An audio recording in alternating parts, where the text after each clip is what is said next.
Fresh Morning. Fresh Morning. Rebonjour Mosley. Rebonjour Dafresh, rebonjour Gina. On parle de quoi aujourd'hui? Aujourd'hui, on va aborder la question sous un angle sous-régional, parce qu'aujourd'hui, il s'agit de parler un tout petit peu de la présentation que du moins la table ronde que la CEMAC organise en ce moment du côté de Paris. Du moins, pourquoi ils partent faire ça à Paris, c'est la CEMAC? Parce que l'Union européenne vient faire les tables rondes? Non, parce que c'est un but économique. Ils sont à la recherche de financement. Et vous savez aujourd'hui qu'avec la pandémie du Covid-19, les États qui avaient déjà connu une certaine situation, notamment en ce qui concerne la crise économique ou la crise en un mot, ont quand même encore en ce moment des difficultés pour pouvoir pallier aux problèmes les plus urgents en ce qui concerne leur développement socio-économique. Et vous savez que la sous-région CEMAC aujourd'hui est résolument ancrée dans une ère qui voudrait qu'ils se battent pour la relance des économies des États membres, notamment en ce qui concerne les pays de l'Afrique centrale. Donc à ce moment-là, le président de la commission de la CEMAC a initié une série de déplacements du côté de Paris. D'abord, ça a commencé au mois d'octobre où ils avaient assisté au forum Paris Infra Week, qui est un forum dédié à l'infrastructure et qui avait pour cette participation de la CEMAC. D'ailleurs, il avait réuni aussi bien les ministres des Finances de la sous-région, mais aussi les responsables des institutions financières comme la BAC, la BDAC. L'objectif pour eux était d'aller présenter un certain nombre de projets qu'ils estiment être des projets intégrateurs pour la CEMAC, notamment en ce qui concerne les routes, des ponts et tout ce qui s'ensuit, et qui peuvent permettre à ce qu'il y ait une meilleure circulation des biens et des personnes. Et à ce moment-là, il n'était pas déjà question de pouvoir lever des fonds, mais c'était beaucoup plus pour aller présenter les projets qui avaient une valeur prioritaire pour la commission. Et là, ils organisent une table ronde depuis 2 jours, et on va dire depuis lundi. Cette table ronde a pour vocation cette fois de pouvoir lever des fonds. Et vous savez aujourd'hui que la question de l'intégration sous-régionale est essentielle, notamment quand on suit un tout petit peu l'activité gouvernementale. On a vu l'organisation le lundi 16, au niveau de la primature, d'une réunion de cabinet, au cours d'un conseil de cabinet, au cours duquel le Premier ministre, Rose-Christian Osuka-Raponda, a divisé avec les ministres concernés et un ensemble de techniciens sur la stratégie devant permettre à ce que l'Afrique intègre, le Gabon intègre la zone de libre-échange continentale qui est aujourd'hui mise en valeur et qui a été créée lorsque le président Paul Kagame était président de la Commission de l'Union africaine.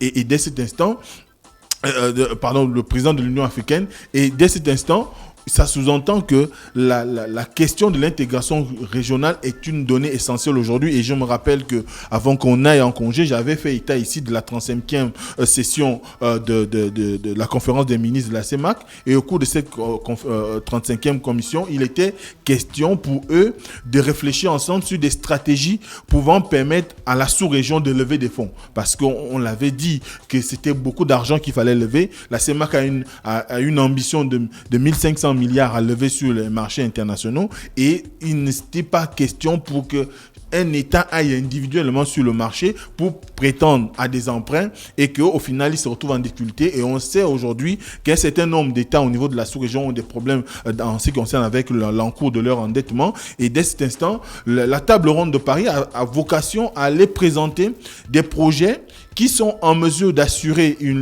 comme je l'ai dit tout à l'heure, une libre circulation entre des biens et des personnes dans la sous-région CEMAC, mais aussi favoriser l'investissement. Et comme on a souvent eu recours à l'endettement, cette fois, il change de stratégie. La stratégie de la CEMAC est celle de pouvoir présenter une offre allant beaucoup plus dans le secteur privé. Et vous savez que le secteur privé aujourd'hui est partenaire d'un certain nombre de pays en Afrique centrale, et il y a des modèles économiques qui ont été présentés dans la sous-région et qui font école. On a par exemple la zone économique spéciale d'Ongkok, qui est quand même un modèle quand on veut parler de la différenciation de l'économie gabonaise. camerounaise et d'un partenariat public-privé.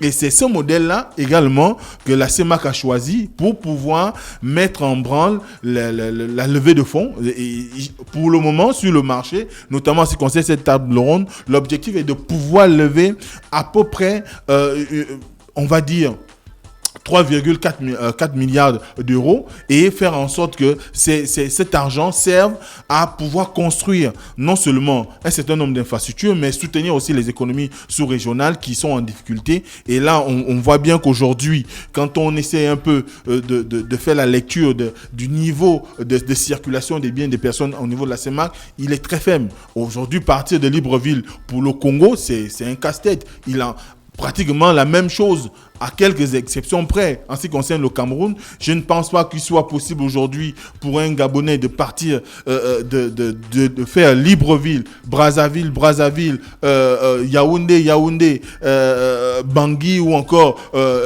N'Djamena, sans qu'il ne rencontre en chemin des obstacles liés aux problèmes d'infrastructure routière ou encore des questions de voies de communication, parce que il y a un certain nombre d'États qui en sont dépourvus. Et dès cet instant, au niveau de la CEMAC, leur ambition, c'est de proposer 11 projets. Et les 11 projets tiennent compte du fait que ils vont pouvoir investir, par exemple, sur l'interconnexion entre le Cameroun et le Tchad, mais également sur l'interconnexion entre la Centrafrique, notamment les villes de Ouesso et N'Djamena, notamment en ce qui concerne le Tchad. Il y a également un tronçon qui est prévu entre Ndende au Gabon et Dolisie. Il y a également le raccordement du port de Kribi au nord de la Guinée équatoriale. Donc il y a un certain nombre d'infrastructures qui sont aussi bien routières, mais également qui tiennent compte aussi de la connexion en ce qui concerne l'Internet. Vous savez qu'il y a un programme qui a été mis engagé au Gabon qui concerne l'interconnexion sous-régionale qui part de Libreville et qui va vers les deux frontières, aussi bien au niveau du Cameroun qu'au niveau du Congo, et qui devrait normalement également aller du côté de la Guinée équatoriale. Donc, c'est autant de projets aujourd'hui qui sont concentrés au niveau de la sous-région et qui ont besoin de financement. Et comme je l'ai dit, il serait difficile, par exemple, pour le Gabon, à lui seul, de trouver les financements aujourd'hui qui lui permettent de pouvoir, par exemple, pallier son problème d'aménagement routier. Vous avez vu, par exemple, le chef de l'État a fait une mini-tournée dans les artères de Libreville pour voir aujourd'hui l'état de la route. On sait très bien que c'est une question, comme je le disais encore hier, c'est le talon d'Achille de ce mandat, parce que quand on essaie de circuler à travers Libreville, on voit déjà qu'il y a un problème d'infrastructure routière. La connexion Internet n'est pas généralisée dans tout le pays. Et aujourd'hui, on a besoin non seulement que les populations puissent avoir la libre circulation, mais qu'il y ait aussi l'interconnexion en ce qui concerne les infrastructures des technologies de l'information et de la communication. Et c'est ce qui, aujourd'hui, préoccupe aussi bien les gouvernements en ce qui concerne les États, mais également la CEMAC, dans l'objectif de pouvoir offrir une meilleure intégration humaine et infrastructurelle aux populations de la zone. Parce qu'aujourd'hui, on a besoin d'une sous-région compétitive, on a besoin d'une sous-région qui soit en mesure de pouvoir privilégier le développement humain. Et d'ailleurs, c'est tout le sens de cette table ronde de Paris, parce que le professeur Daniel Onaondo a dit par exemple que le secteur privé, je le cite, le secteur privé paraissait être le canal le mieux approprié pour être une allocation optimale des ressources, et par ailleurs face aux contraintes d'endettement qui imposent de se consacrer à la restauration et de la viabilité des finances publiques et de l'endettement de l'État, qui ont fait le choix